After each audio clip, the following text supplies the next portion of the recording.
Day36, 2025, November 10th. Judges.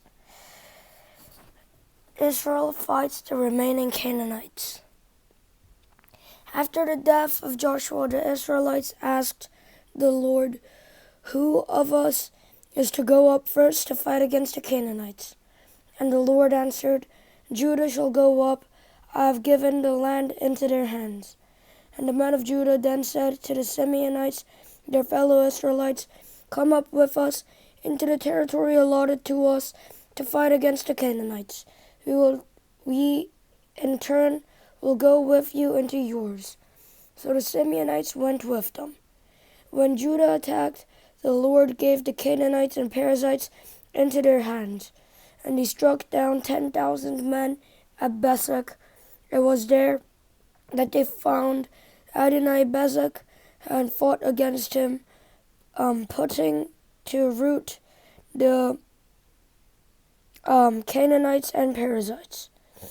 Adonai-Bezek fled, but they chased him and caught him and cut off his thumbs and big toes. Then Adonai-Bezek said, 70 kings with their thumbs and big toes cut off have picked up scraps under my table.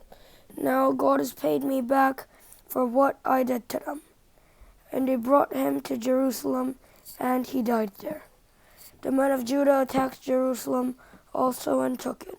They put the city to the sword and set it on fire.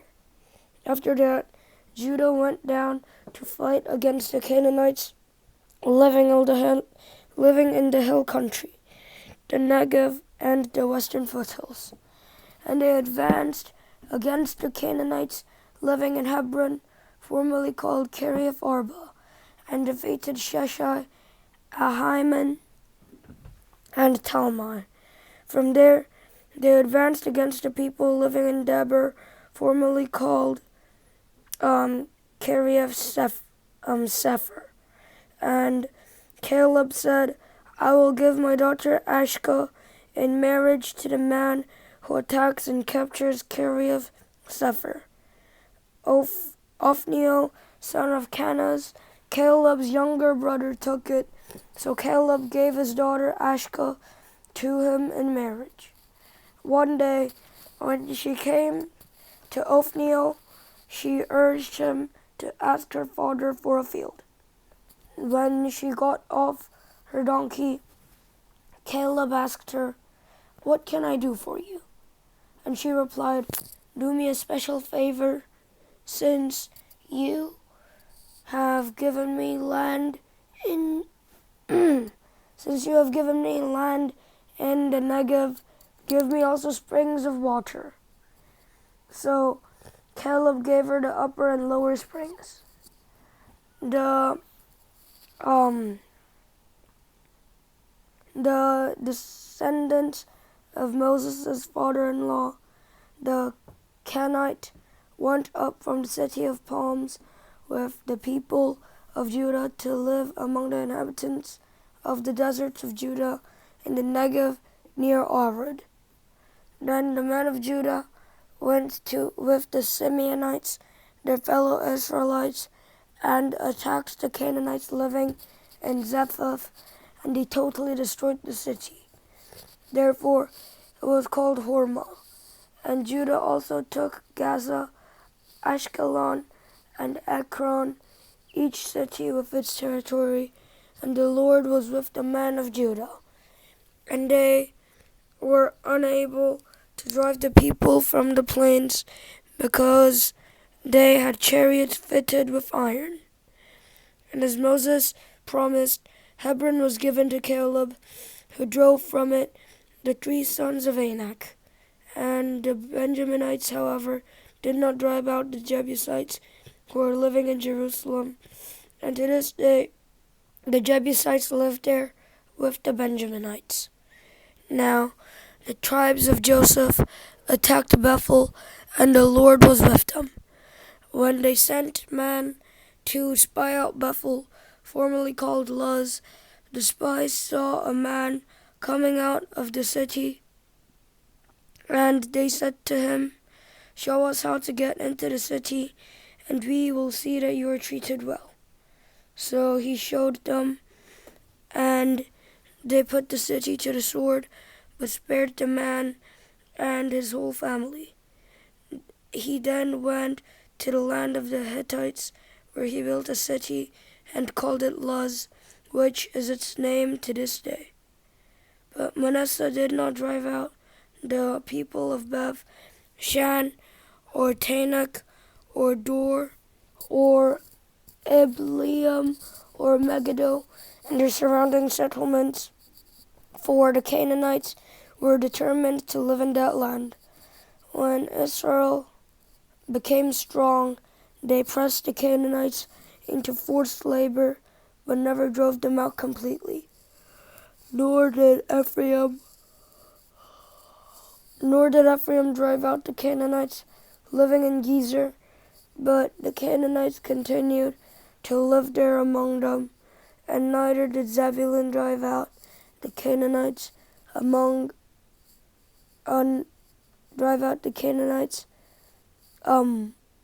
living in Kitron or Nahalol. So these Canaanites lived among them, but Zebulun did subject them to forced labor, nor did Asher drive out these living in Akko, or Sidon, or Ahab, or Alab, or Akzib, or Helba, or Aphek, or Rahab. The Asherites lived among the Canaanite inhabitants of the land, because they did not drive them out. Neither did Naphtali drive out those living in Beth Shemesh or Beth Anaph, but the Naphtalites too lived among the Canaanite inhabitants of the land, and those living in Beth Shemesh and Beth Anaph became forced laborers for them.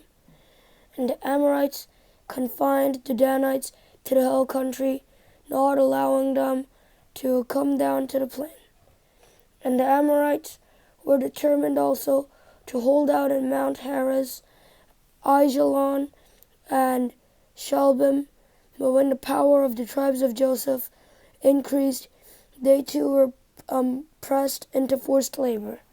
The boundary of the Amorites was from Scorpion Pass to Selah and beyond. And the angel of the Lord at Bochim. And the angel of the Lord went up from Gilead to Bochim and said, I brought you up out of Egypt, and led you into the land I swore to give to your ancestors. I said, I will never break my covenant with you, and you shall not make a covenant with the peoples of this land, but you shall break down their altars. Yet you have disobeyed me. Why have you done this? And I have also said, I will not drive them out before you.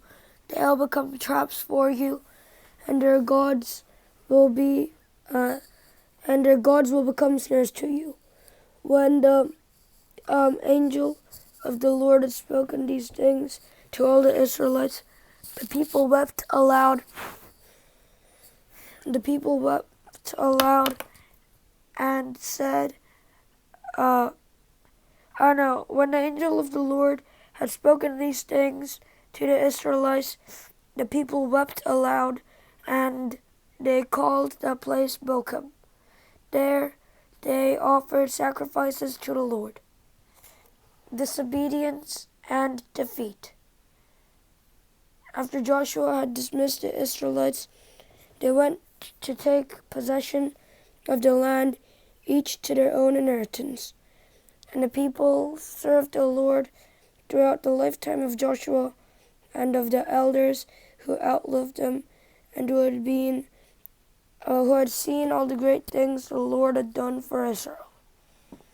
And Joshua son of Nun, the servant of the Lord, died at the age of 110, and they buried him in the land of his inheritance, at Timnah Heres, in the hill country of Ephraim, north of Mount Gash.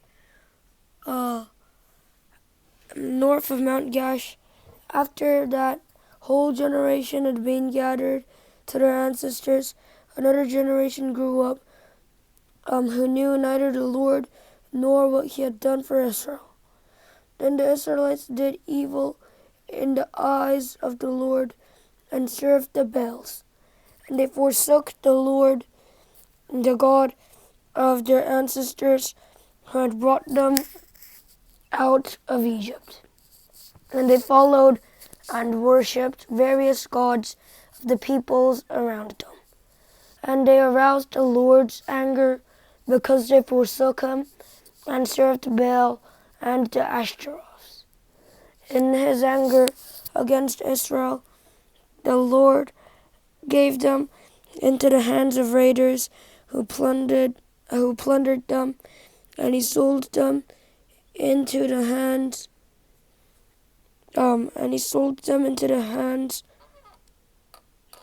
of their enemies. All around Rome, they no longer the Lord raised up judges who saved him out of the hands of these raiders.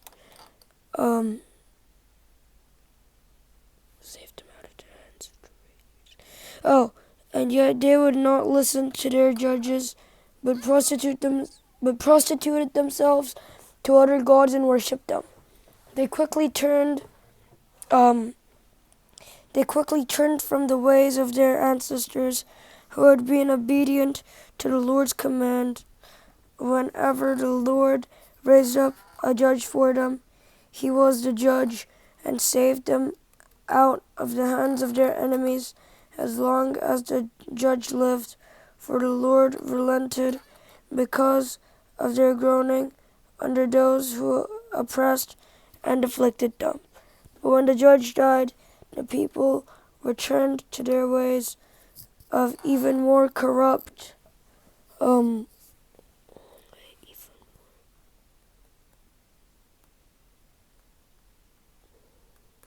the people returned to their ways even more corrupt than those of their ancestors, following other gods and serving and worshipping them. And they refused to give up their evil practices and stubborn ways. And therefore the Lord was very angry with Israel and said, "Because this nation had violated the covenant I ordained for their ancestors and did not listen to me, I will no longer drive out before them any of the nations Joshua left when he died. I will use them to test Israel and see whether they will keep the way of the Lord and walk in it as their ancestors did." And the Lord had allowed these nations to remain. He did not drive them out at once by giving them into the hands of Joshua. These are the nations the Lord left to test all those Israelites who had not experienced any of the wars in Canaan. He did this only to teach warfare to the descendants of the Israelites who had not paid previous. He only did this to teach warfare to the descendants of the Israelites who had not had previous battle experience. The 5 rulers of the Philistines, all the Canaanites, the Sidonians, and the Hivites living at the Lebanon mountains from Mount Baal Hermon to Lebo Hamath. They were left to test the Israelites to see whether they would obey the Lord's command, which he had given their ancestors through Moses. And the Israelites lived among the Canaanites, Hittites, Ammonites, Perizzites, Hivites, and Jebusites. They took their daughters in marriage and gave their own daughters to their sons and served their gods. Othniel. The Israelites did evil things in the sight of the Lord and served the Baals and the Asherahs. the anger of the Lord burned against Israel, so that he sold them into the hands of ch.1-ch.6, king of Aram Naharaim, to whom the Israelites were subject for 8 years. But when they cried out to the Lord, he raised up for them a deliverer, Othniel, son of Kenaz, Caleb's younger brother, who saved them. And the Spirit of the Lord came on him, so that he became Israel's judge and went to war. And the Lord gave ch.1-ch.6, king of Aram, into the hands of Othniel, who overpowered him. So the land had peace for 40 years, until Othniel, son of Kenaz, died. Ehud. Again, the Israelites did evil in the eyes of the Lord, and because they did this evil, the Lord gave Eglon, king of Moab, power over Israel, getting the Ammonites and Amalekites to join him. Eglon came and attacked Israel, and they took possession of the city of palms. And the Israelites were subject to Eglon, king of Moab, for 18 years. Again, the Israelites cried out to the Lord, and he gave them a deliverer, Ephod, a left-handed man, the son of Gera the Benjaminite. The Israelites sent him with tribute to Eglon, king of Moab. Now Ehud had made a double-edged sword about a cubit long, which he strapped to his right thigh under his clothing. He presented the tribute to Eglon, king of Moab, who was a very fat man. After Ehud had presented the tribute, he sent on their way those who had carried it.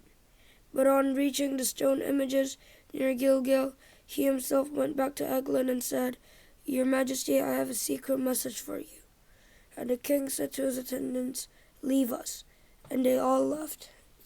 Ehud then approached him while he was sitting alone in the upper room of his palace, and he said, "I have a message from God for you." And as the king rose from his seat, Ehud reached with his left hand, drew the sword from his right thigh, and plunged it into the king's belly. Even the handle sank in after the blade, and his bowls discharged. Ehud did not pull the sword out, and the fat closed in over it. Then Ehud went out to the porch. He shut the doors of the upper room behind him and locked them.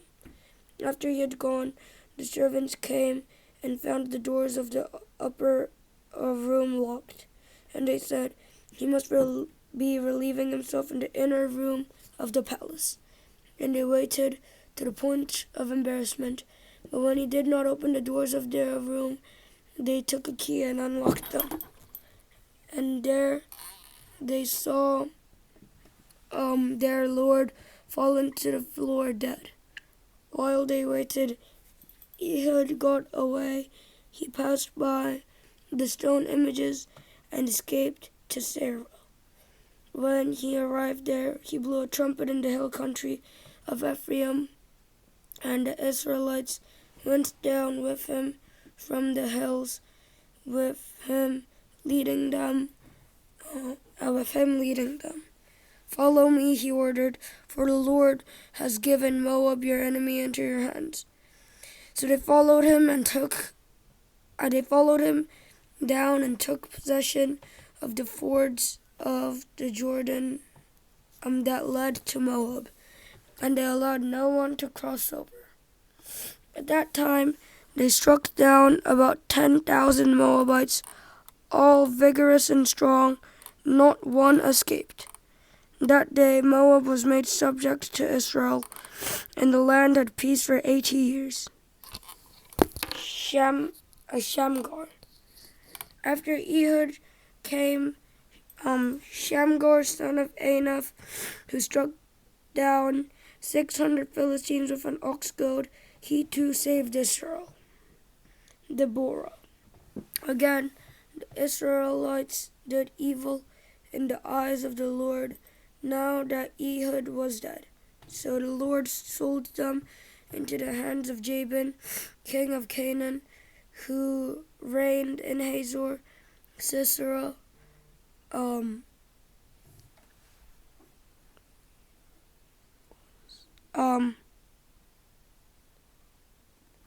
reigned in Hazor. Sisera, the commander of his army, was based in Harosheth Hagoyim, because he had 900 chariots fitted with iron, and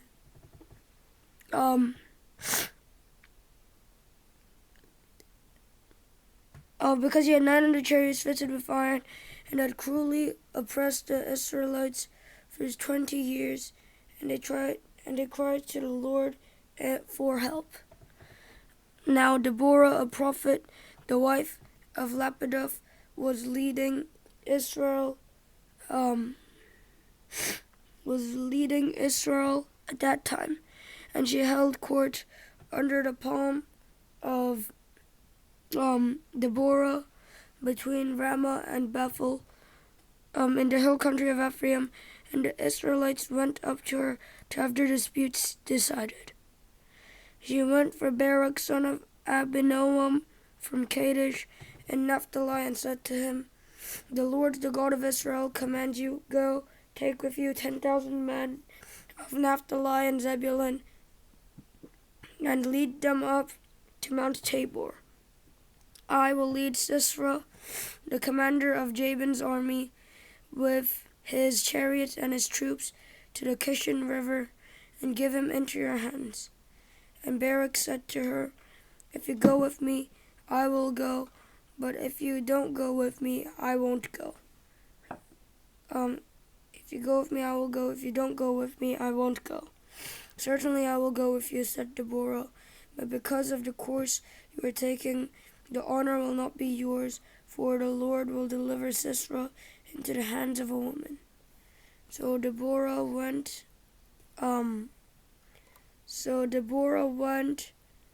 and Deborah went with Barak to Kadesh. There Barak summoned Zebulun and Naphtali, and 10,000 men went under his command. Deborah also went up with him.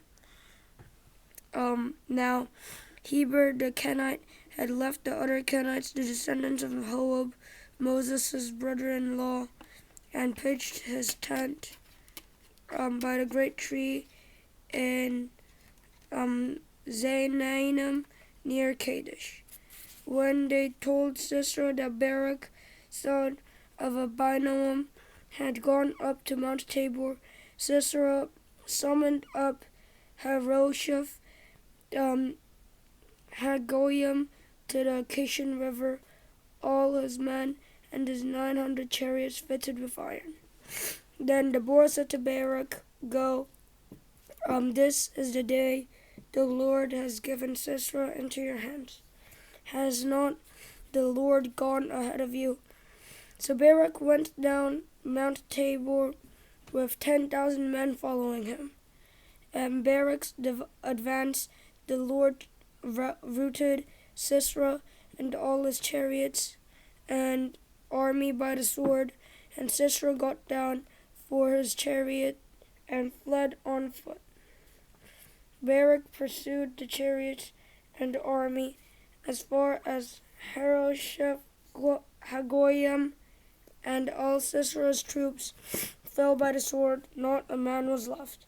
Sisera meanwhile fled on foot to the tent of Jael, the wife of Heber the Kenite, because there was an alliance between Jabin, king of Hazor, and the family of Heber the Kenite. And Israel went out to meet Sisera and said to him, "Come, my lord, come straight in, don't be afraid." And he entered her tent, and she discovered him with a blanket. "I'm thirsty," he said. Please give me some water. And she opened a skin of milk, gave him a drink, and covered him up. Stand in the doorway of the tent, he told her. If someone comes by and asks you, is anyone in there, say no. But Jael, Heber's wife, picked up a tent peg and a hammer and went quietly to him while he lay fast asleep, exhausted. She drove the peg through his temple into the ground, and he died. Just then Barak came by in pursuit of Sisera, and Jael went out to meet him. Come, she said, I will show you the man you're looking for. So he went in with her, and there lay Sisera with a tent peg through his temple, dead.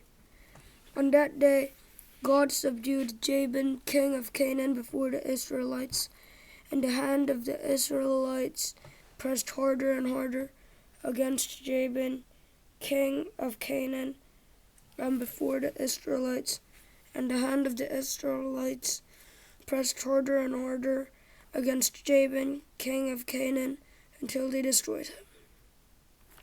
The Song of Deborah. On that day Deborah and Barak, son of Abinoam, sang this song. When the princes in Israel take the lead, when the poor willingly offer themselves, praise the Lord. Hear this, you kings, listen, you rulers. I, even I, will sing to the Lord. I will praise to the Lord, the God of Israel, in Judges 5. The Song of Deborah. On that day Deborah and Barak, son of Abinoam, sang this song. When the princes in Israel take the lead, when the people willingly offer themselves, praise the Lord. Hear this, you kings, listen, you rulers. I, even I, will sing to the Lord. I will praise the Lord, the God of Israel, in song. When you, Lord, went out from Seir, when you marched from the land of Edom, the earth shook, the heavens poured, the clouds poured down water. The mountains quaked before the Lord, the one of Sinai, before the Lord, the God of Israel. In the days of Shamgar, son of Anath, in the days of Jael, the highways were abandoned. Travelers took to winding paths. Villagers in Israel would not fight. They held back until I, Deborah, arose, a mother in Israel. God chose new leaders when war came to the city gates, but not a shield or spear was seen among 40,000 in Israel. My heart is with Israel's princes, with the willing volunteers among the people. Praise the Lord. You who ride on white donkeys, sitting on your saddle blankets, and you who walk along the road, consider the voice of the singers at the watering places. And they recite the victories of the Lord, the victories of his villagers in Israel. Then the people of the Lord went down to the city gates. Wake up, Deborah, wake up, break out in song, arise, Barak, take captive your captive son of Abinoam. The remnant of the nobles came down, the people of the Lord came down to me against the mighty. Some came from Ephraim, whose roots were in Amalek. Benjamin was with the people who followed you. From Machir, captains came down. From Zebulun, those who bear a commander's staff. The princes of Issachar were with Deborah.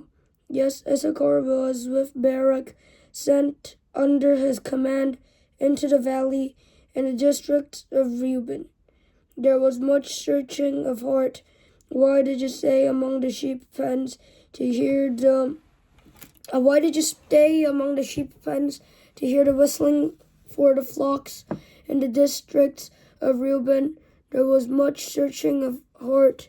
Gilead stayed beyond the Jordan, and Dan, why did he linger by the ships? Asher remained on the coast and stayed in his coves. The people of Zebulun risked their very lives, so did Naphtali on the terraced fields. Kings came, they fought. The kings of Canaan fought at Tanakh by the waters of Megiddo. They took no plunder of silver from the heavens. The stars fought from their courses. They fought against Sisera. The river Kishon swept them away. At the age-old river, the river Kishon, march on, my soul, be strong. Then thundered the horses' hooves, galloping, go his mighty steeds. Curse Meroz, said the angel of the Lord, curse its people bitterly, because they did not come to help the Lord, against the mighty. Most blessed are the woman, a most blessed of tent-dwelling women. He asked for water, and she gave him milk. In a bowl fit for nobles, she brought him curdled milk. Her hand reached for a tent peg, her right hand for the workman's hammer. She struck Sisera, she crushed his head, she shattered and pierced his temple. At her feet he sank, he fell, there he lay. At her feet he sank, he fell. Where he sank, there he fell, dead. Through the window peered Sisera's mother. Behind the lattice she cried out, why is his chariot so long in coming? Why is the clatter of his chariots delayed? The wisest of her ladies answered her. Indeed, she keeps saying to herself, are they not finding and dividing the spoils, a woman or two for each man? The colorful garments as plunder for Sisera, colorful garments embroidered, highly embroidered garments for my neck, all this as plunder. So may all your enemies perish, Lord, but may all who love you be like the sun when it rises in its strength.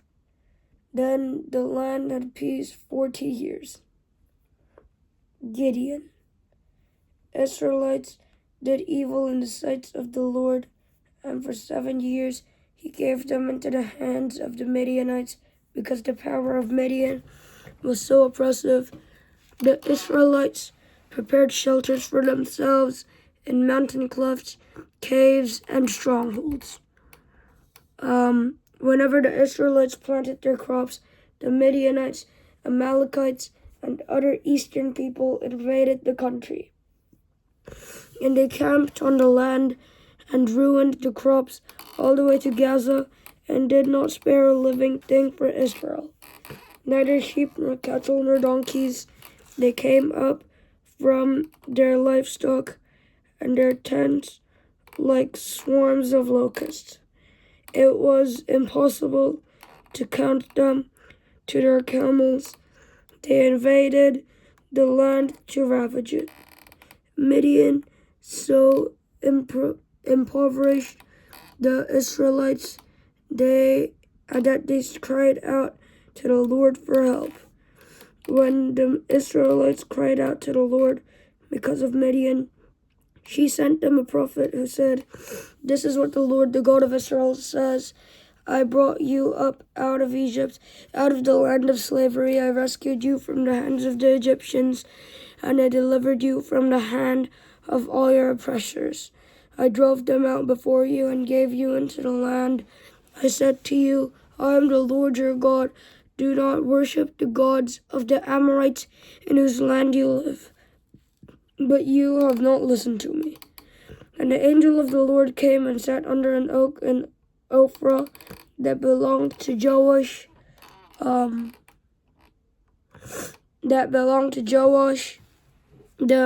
Abiezrite, where his son Gideon was threshing wheat in a winepress to keep it from the Midianites. When the angel of the Lord approached Gideon, when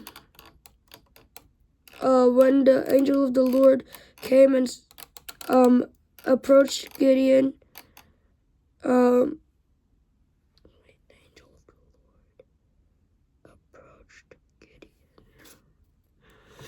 the angel of the Lord appeared to Gideon, he said, the Lord is your warrior, and the Lord is with you, mighty warrior. Pardon me, my lord, Gideon replied, but if the Lord is with us, why has all this happened to us? Where are all his wonders that our ancestors told us when he brought us up out of the land of Egypt? But now the Lord has abandoned us and given us into the hands of Midian. And the Lord turned to him and said,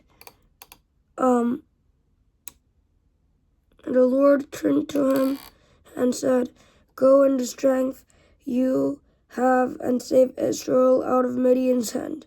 Am I not sending you? Pardon me, my lord, Gideon replied, but how can I save Israel? My clan is the weakest in Manasseh, and I am the least in my family. And the Lord answered, I will be with you, and you will strike down all the Midianites.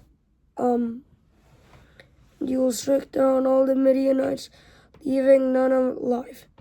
And Gideon replied, If now I have found favor in your eyes, give me a sin that it is really you talking to me. Please do not go away until I come back and bring my offering and set it before you. And the Lord said, I will wait until your return. And Gideon went outside, prepared a young goat, and from a ephah of flour he made bread without yeast. Putting the meat in a basket and his broth in a pot, he brought them out and offered them to him under the oak. And the angel of God said to him, Take the meat and the unleavened bread, place them on this rock, and pour out the broth. And Gideon did so. Then the angel of the Lord touched the meat and the unleavened bread with the tip of the staff that was in his hand. Fire flared from the rock, consuming the meat and the bread, and the angel of the Lord disappeared. When Gideon realized that it was the angel of the Lord, he exclaimed, Alas, sovereign Lord, I have seen the angel of the Lord face to face. But the Lord said to him, Peace, do not be afraid, you are not going to die. So Gideon built an altar to the Lord there and called it, The Lord is Peace. To this day, it stands on Ophrah of the Abiezrites. That same night, the Lord said to him, Take the second bull from your father's herd, 7 years old. Tear down your father's altar to Baal and cut down the Asherah pole besides it. Then build a proper kind of altar to the Lord your God on top of its height, using the wood of the Asherah pole that you cut down. Offer the second bull as a burnt offering. So Gibeon took 10 of his servants and did as the Lord told him. But he was afraid of his family and all the townspeople. He did it at night rather than in the daytime. And in the morning, when the people of the town got up, there was Baal's altar demolished and in pieces, with the Asherah pole besides it cut down, and the second bull sacrificed on the newly built altar. And they asked each other, Who did this? When they carefully investigated, they were told, Gideon, son of Joash, did it.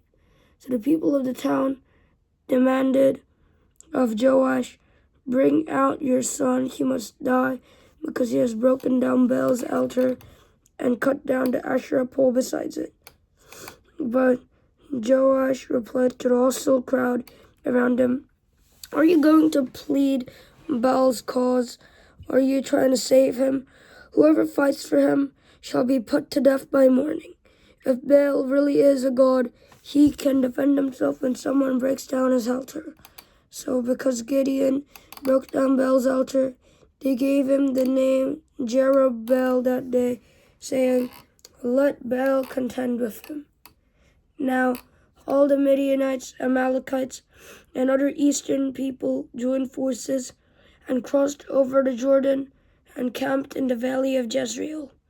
Then the Spirit of the Lord came on Gideon, and he blew a trumpet, summoning the Abiezrites to follow him. And he sent messengers throughout Manasseh, calling them to arms, and also into Asher, Zebulun, and Naphtali. So that they too went up to meet them. And Gideon said to the Lord, Gideon said to God, if you will save Israel by my hand as you have promised, look, I will place a wool fleece on the threshing floor. If there is dew only on the fleece, and all the ground is dry, then I will know that you will save Israel by my hand, as you said. And that is what happened. And Gideon rose early the next day, and he squeezed the fleece and wrung out dew, a bowl full of water. Then Gideon said to God, do not be angry with me. Let me make just one more request. Allow me one more test with the fleece, but this time make the fleece dry and let the ground be covered with dew. And that night God did so. Only the fleece was dry. All the ground was covered with dew.